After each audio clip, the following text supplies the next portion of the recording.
Hi friend, কেমন আছো তোমরা? আশা করি ভালো আছো। আমিও খুব ভালো আছি। আজ আমি তোমাদের সাথে শেয়ার করব সম্পূর্ণ নিরামিষ স্বাস্থ্যকর সবজি ঝোলের রেসিপি। এই রেসিপিটি খুব সহজভাবে আমি তৈরি করেছি, একদম কম তেল মশলায়। আশা করি তোমাদের কাছে ভালো লাগবে। এই গরমের সময় এই ধরনের রেসিপি থাকলে গরম ভাত বা রুটির সাথে খেতে অসাধারণ লাগে। এই রেসিপি তৈরির জন্য যে সবজিগুলো নিয়েছি, আলু, পটল, সজনে ডাঁটা, মিষ্টি কুমড়ো, আর এখানে আছে গাজর লম্বা লম্বা করে কেটে নিয়েছি, আছে পেঁপে আর ঝিঙে। তোমরা কিন্তু তোমাদের পছন্দ মতো সবজি দিয়েও এই রেসিপিটা তৈরি করে নিতে পারো। আমি এই সবজিগুলো ভালো করে ধুয়ে নিয়েছি। এখন রান্না করার জন্য চলে যাব চুলাতে।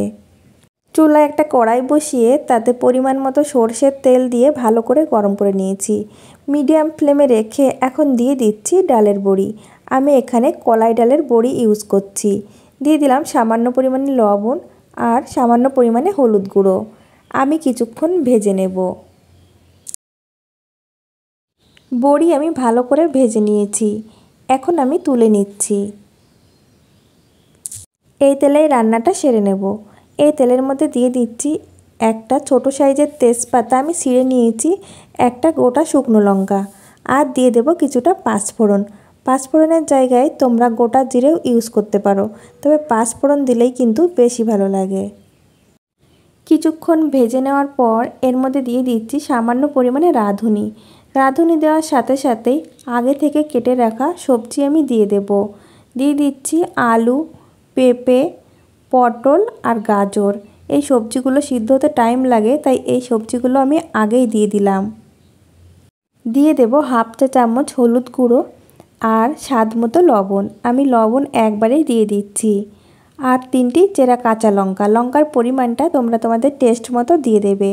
অবশ্যই চেষ্টা করবে এই রেসিপিতে কাঁচা লঙ্কা দেওয়ার। এই গরমের মধ্যে শুকনো লঙ্কা গুঁড়ো না খাওয়াই ভালো। কিছুক্ষণ ভেজে নেব। কিছুক্ষণ ভেজে নেওয়ার পর সবজিগুলো দেখো নরম হয়ে গেছে। এখন আমি এর মধ্যে দিয়ে দেব আগে থেকে কেটে রাখা কুমড়ো আর ঝিঙে। এই সবজিগুলো কিন্তু সিদ্ধ হতে বেশিক্ষণ টাইম লাগে না, তার জন্য আমি পরে দিয়ে দিলাম। আমি আরও 1 মিনিট মতো ভেজে নেব।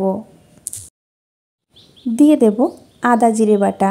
আমি শিলনোড়াতে বেটে নিয়েছি একদম স্মুথভাবে, কারণ মিক্সিং জারে দিলে ভালোভাবে পেস্ট হয় না। সামান্য পরিমাণে জল দিয়ে আমি এই মশলা ধোয়া জলটাও দিয়ে দেব। ভালো করে মিশিয়ে নেব। চেষ্টা করবে এই রেসিপিতে এইভাবে একদম স্মুথ পেস্ট করে মশলা দেওয়ার, এতে করে টেস্টটা অনেক ভালো আসবে। এখন আমি ঢাকা দিয়ে কিছুক্ষণ হতে দেব, যাতে এই মশলার কাঁচা গন্ধটা চলে যায়। কিছুক্ষণ কষিয়ে নিয়েছি। এর মধ্যে একবার ঢাকনা খুলে নেড়ে দিয়েছিলাম, যাতে নিচেই লেগে না যায়। এরপর দিয়ে দিচ্ছি আগে থেকে কেটে রাখা সজনে ডাঁটা। এই ডাঁটাগুলো একদম কচি, তার জন্য আমি পরে দিচ্ছি, কারণ খুব তাড়াতাড়ি এটা সিদ্ধ হয়ে যাবে। ভালো করে মিশিয়ে দেব। এরপর আমি দিয়ে দিচ্ছি ফুটন্ত গরম জল। যতটা ঝোল রাখবে সেই পরিমাণ বুঝেই কিন্তু জল দিয়ে দেবে। তবে এই রেসিপিতে একটু ঝোল থাকলেই যেন বেশি ভালো লাগে।